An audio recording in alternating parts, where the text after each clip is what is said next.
Have you ever encountered a hurdle with launching or growing your business? Listen, there are two things that run a business, the back end and your soft skills. I'm telling you right now, if these aren't in place, you'll lose clients and you'll lose money. Don't want that? Well, you're in the right place. Hey, I'm Dana. Hey, I'm Sarah. We're your hosts who are going to tell you how it is, give you tips and tricks, and even occasionally bring on a guest that care about supporting you grow your business organically and nurture authentic relationships. Are you ready? Welcome back to the Entrepreneur Encounter podcast, everybody. We're excited to have you back. Guess what? We're trying something new with this episode and future episodes where we're going to have the audience participate, and we're nervous and excited to see kind of where things go. Questions were popped in. If they couldn't make it to this recording, they put them in the comments. So you're probably going to see a lot of laughter. You're probably going to see a lot of who knows. And we'll just see what happens. Today's episode is going to be on the importance of problem solving and understanding why it's a critical skill. Anything that we talk about on this podcast, we want to make sure that you guys know that they're all transferable and trainable. These are not things where you are supposed to listen and feel like, oh, I can never learn to do that. When in fact you can. Even problem solving. Sometimes, even with my own children, I'll think, oh, we got to work on that skill set. And it's true. I mean, even I need to work on my problem solving skills from time to time because every single day, all day, every day, we're solving problems, whether we realize it or not. It could be as simple as how to tie a shoe on a 3-year-old, all the way to my client is locked out of her system. Like more recently, I did have a client get banned from Pinterest for some reason in the middle of creating a design deck. And that is terrifying as a wedding planner and her business manager who was helping her with that.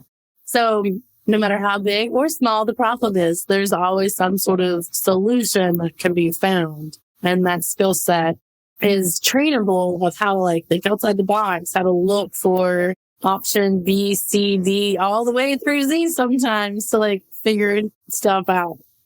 So before we dive into the ins and outs of problem solving, there's a story I would like to share with you guys.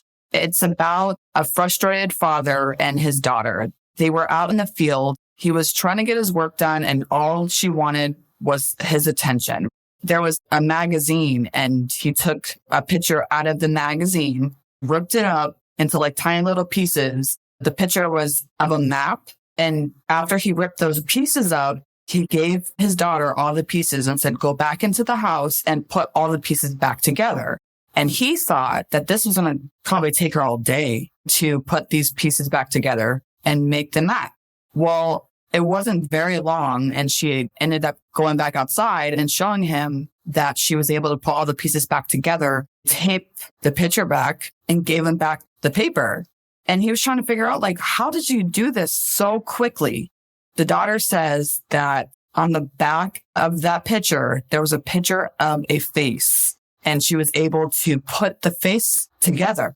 So he was baffled, how can this little kid think critically and problem solve? And basically, the moral of the story is that there's always two sides or even more sides to a problem into which you can solve that problem.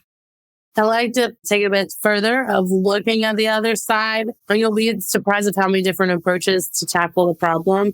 I did also see it's kind of the same thing where a lot of people say, oh, the grass is always greener on the other side. Well, I don't know where I saw it. I think it was in one of my minimalist groups, but it was of course the grass is greener on the other side because it's fake. So with that whole mindset of finding a solution, if someone says oh, I never have problems, or I get everything right the first time, or the Pinterest perfect business where you wake up and all your systems work perfectly and no one on your team argues and conflicts never arise and blah, blah, blah. That's not real life. I can tell you it's not authentic. It's not genuine. At some point, these things are going to bubble. It's just life. Nothing ever goes 100% the way you imagine it's going to be. If it does, it's very rare, and I applaud you. But if it feels like nothing went wrong, I feel like you just have a very strong problem-solving skill set. and are really quick on your feet to handle bumps that pop up to where you don't get overwhelmed, which means it is possible to feel that way in the long run. So for the audience that is listening and wanting to chime in, what are your thoughts? What feelings came up from the story that Sarah shared? Like you had to solve a problem in general, or you watched someone, like you could just see the train wreck happening from the sidelines and you were able to watch someone in action of handling the situation or burning with the situation and they didn't handle it so well. Like, what are your thoughts on each type of situation? And then what do you think you would have done differently for a different outcome? It is definitely interesting when you are solving problems, especially when you are working together to solve a problem, because we mentioned in previous episodes as well that everybody has different perspectives and they see things from different points of view. I like to work with other people and get their thoughts, like work with the team and see like how we can all come together collectively to solve a problem. To explain further, problem solving is a fundamental skill that you are going to need throughout your life, through your personal life and through your work life. You're going to be addressing challenges and overcoming obstacles, and you want to achieve goals. But in order to achieve those goals, there's steps to take, like solving a mini problem every step that you go through. Everything revolves essentially around problem solving. Problem solving definitely encourages you to think critically and analyze the situation. I think I've mentioned this before, where you evaluate the best course of action to take. So I usually try to think critically before an event when I did events full time. But I also like to go back from we survived this and critically think about how to make better decisions to have a more positive outcome if something went wrong. I like to know, well, if something similar to this happens again, what can we do to change the outcome or the narratives in the future? Some things can't be changed in the sense of, like, I worked a wedding. It was a backyard wedding. And it was a horrendous rainstorm that was not supposed to be there, but ended up like changing course, and it was awful. We did have generators, so like we knew ahead of time that there might be a little rain, but this thing knocked out the power for the whole block. So we had to use the generators as a backup. It was a tent wedding, so we had to figure out how to keep guests dry because it was coming in at an angle. The vintage cake topper, this is where like the critical thinking, like all of those things could have been resolved and we fixed immediately because we had planned ahead. But this one, where the cake topper, which was the bride's parents' cake topper from their wedding, blew off of the cake and broke. Oh no. And there's not much you can do for that. And there was a picture somewhere in the interwebs of me with a flashlight in my mouth and like toothpicks trying to like zip tie it with tiny zip ties back together just for picture wise of looking full, at least from the front view. I mean, it worked. There's a picture of it all together, but like as soon as the pictures were done, that thing went back in the box and was like to be like completely glued and like restored by someone else. But those are things like after each situation, like what could we have done? We'll probably take the damn cake topper off the cake if it's windy and we'll wait until the wind passes. But in the heat of the moment, our main focus was keeping the guests dry, making sure like tables weren't flying through the yard, pictures weren't getting damaged because they had like frames of them throughout their whole couple, like life of there being a couple.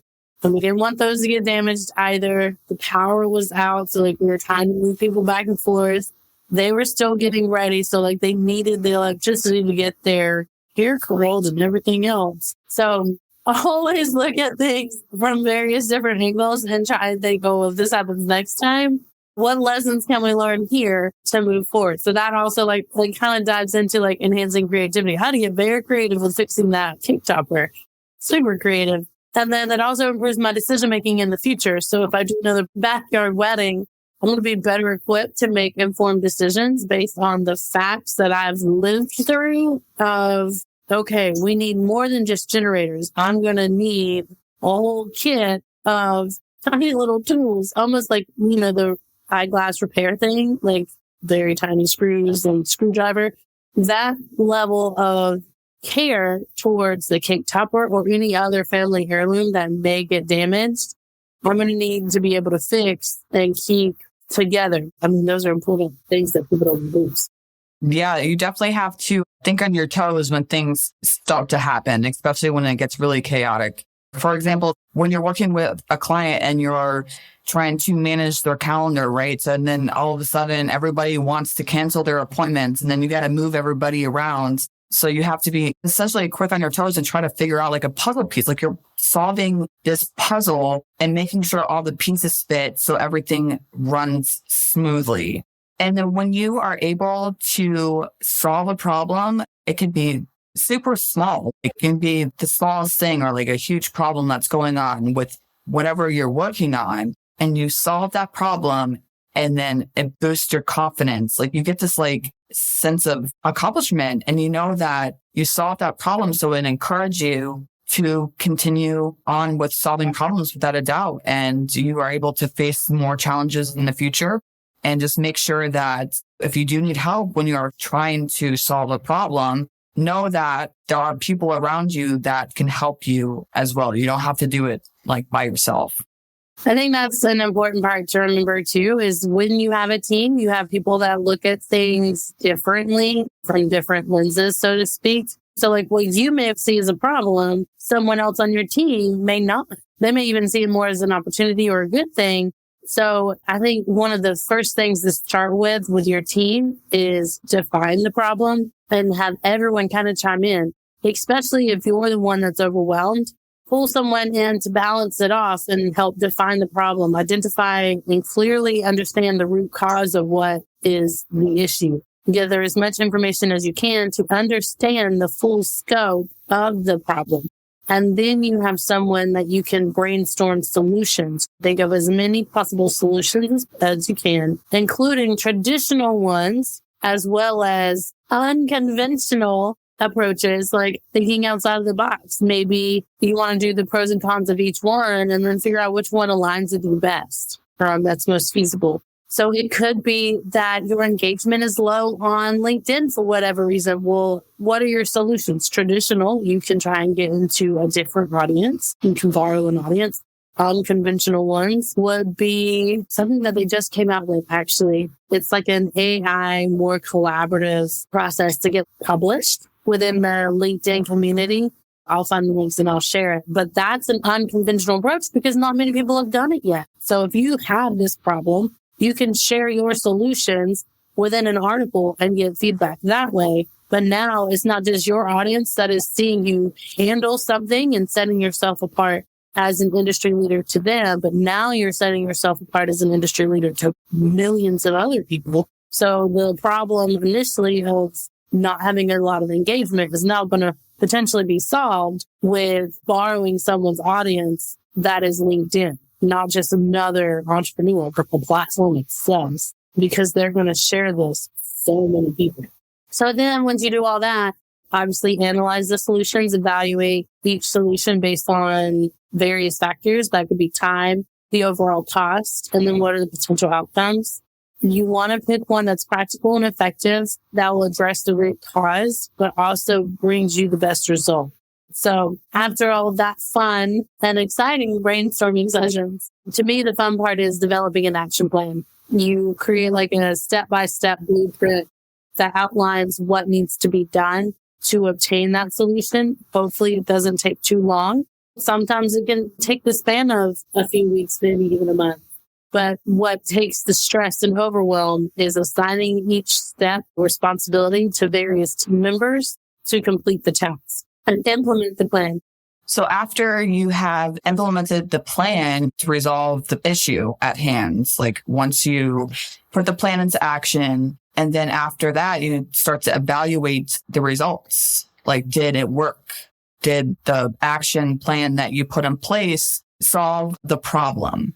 If not, what changes can you make to improve the solution? And when you evaluate the results and you realize, okay, it didn't work, this is not the way that it was supposed to go, then maybe it's time to go back to your action plan or how you implement it or who worked on whatever step that you needed to put into place to get those results. And then by using problem solving skills in the workplace, it's going to help you contribute to your team. It's going to make you more productive. And overall, you're just going to have a successful team because you're able to work together to solve a problem. I definitely agree. So for more information on problem solving, make sure to stay tuned to our next episode because we're going to continue this a little bit more in depth next episode. But also, Sarah has this amazing workbook on problem solving. So take a look at our show notes, hop over to our Facebook group so that you can grab that and start elevating that skill set if this is something that you struggle with. Or you can get it and share it with someone on your team that you feel like may need a nudge and boosting this skill set as well. With our combined years of experience, we want you to encounter the best of your entrepreneurship journey, encourage personal self-education, and have weekly inspiration to elevate your business. For more information on where to find us, check out the show notes. If you have something to share or want to be a guest, DM or email us. And we can't thank you enough for being here with us. Until next time.